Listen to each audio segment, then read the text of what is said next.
I think we could have damage on the starboard prop here, which may well be causing issues with the engine. This engine may be producing this much thrust, and this engine may now only be producing this.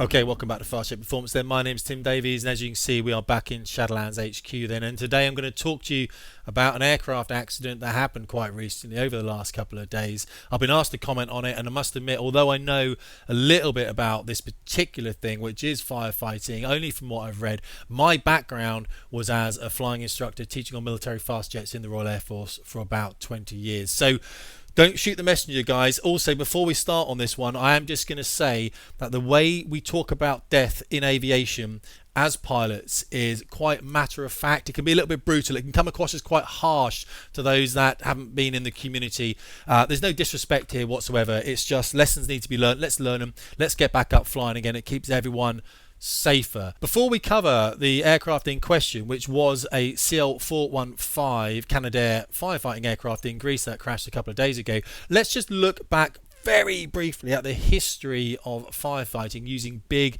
heavy aircraft. And this is one called Tanker 130, whose crash back in 2002, then along with another aircraft, a PB4Y2 Privateer, actually changed the way people used these aircraft to fight fires, because they were quite dated airplanes, and when you're carrying a lot of water, you can carry like 2-3 tons worth of water that you're going to drop on forest. When you release that, wings flex, bolts stretch, and we find that we do have significant problems. Okay, this is Canadair 130. Then you can see what happens then when an aircraft does have this malfunction. The wings would lift, they collapse inwards, the bolts come off, and then everything rolls over and dies. So it is actually quite a brutal way of ending up the flight. Ideally, you don't particularly want that to happen, and the things we can do, and there was a lot done from 2002 to make this particular mission set a lot safer.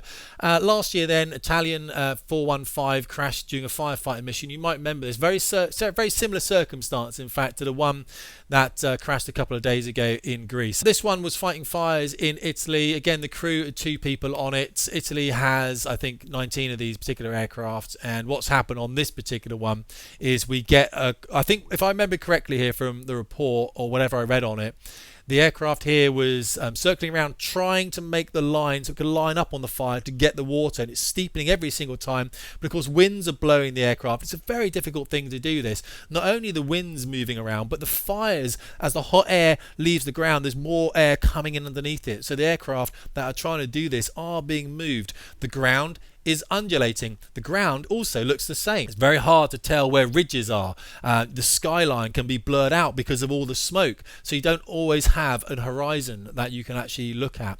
And of course, once the payload has gone, you've got to go out, you've got to pick up more, you've got to come back in. The cockpit's hot, it doesn't have air conditioning, you have to open the little windows. I do know some pilots on these aircraft, but the guy I know is a French pilot I used to fly with. He tells me it's a hard job to do. He's a very well respected pilot. If he tells me it's a hard job, then it really is. This is the Italian one that we'll look at. You can see it's quite a large aircraft, and when it does have all the water on board, it's about 3 tons of water. We'll have the flap down at the back to help it create lift. You can see how low to the ground it is there. Overbanked then as it's coming through, and of course quite a nose down attitude, gets rid of the water and hits that ridge just short there. Obviously filmed by someone that gets a bit distressed by that whole thing. Fair enough. It's not every day you see an aircraft accident happening in front of you. 2 engines then.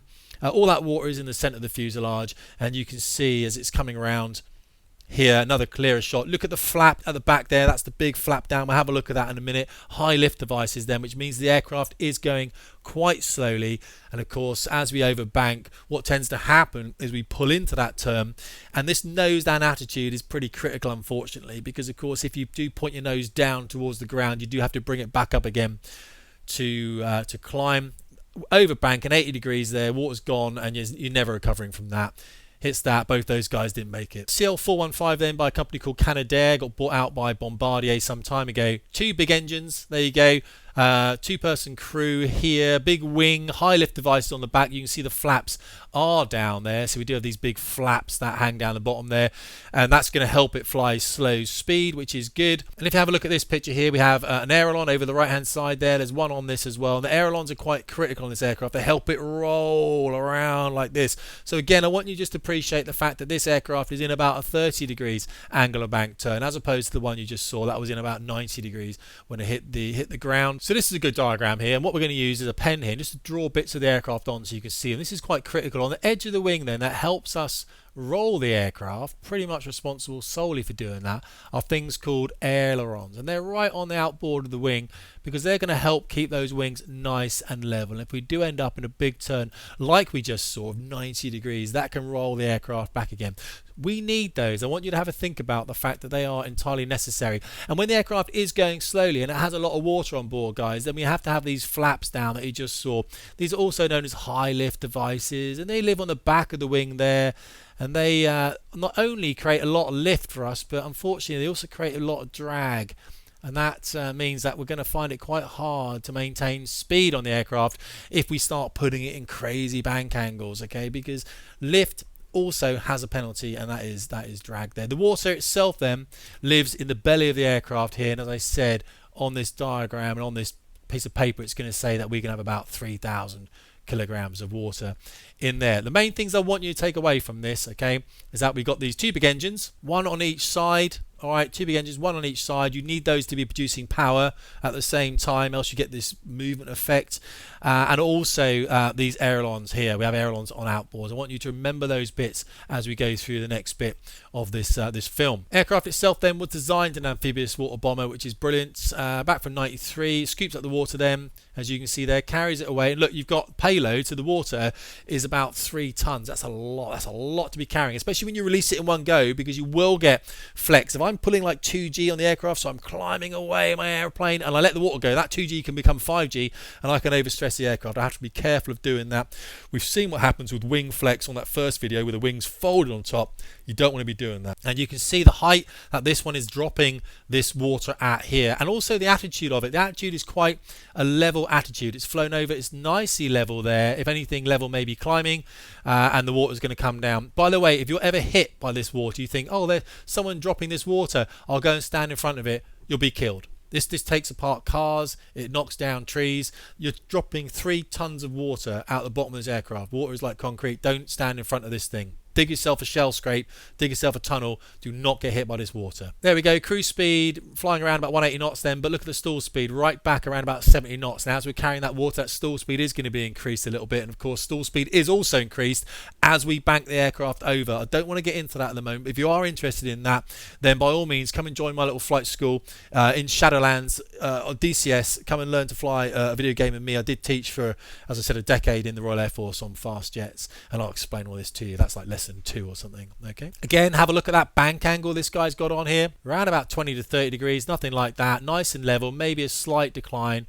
Okay, so aircraft completely under control, and you can see there is X amount of height here. I don't know what height that is, but I want you to remember that height. Just remember the height, remember the dive angle, remember the bank angle, and please remember, I'm not being a bell end, I'm not being critical of what these guys did. I don't know too much about this. I just want you to remember this particular attitude of the aircraft before we go in and look at the film. Okay, before we look at the film then, guys, this is obviously the aircraft. One thing I want to bring to your attention, if we scroll down, is the amount of aircraft that people have. France has 12, and those 12 aircraft sometimes go down to Portugal and help with the Portuguese fires. There you go. The Portuguese have only got 2 aircraft, so they can help with those.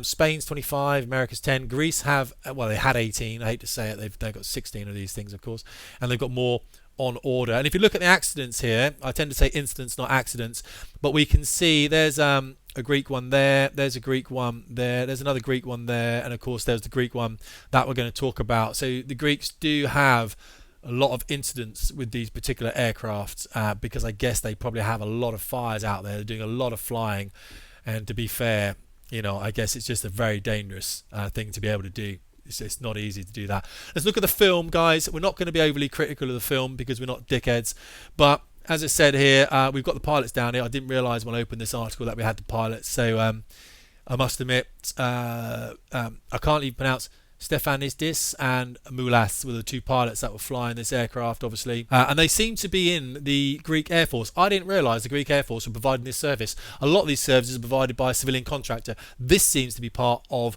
the Greek Air Force. And one thing I want you to think about when this happens is the ailerons. I want you to think about the wing, the ailerons, everything else on this particular video. Let's have a look at it, shall we? I'll play this through one time. Then what I'm going to do is come back, I'll play it through, we'll pause it, and we'll look at different segments within the film, and we'll just bring your attention to certain aspects, okay?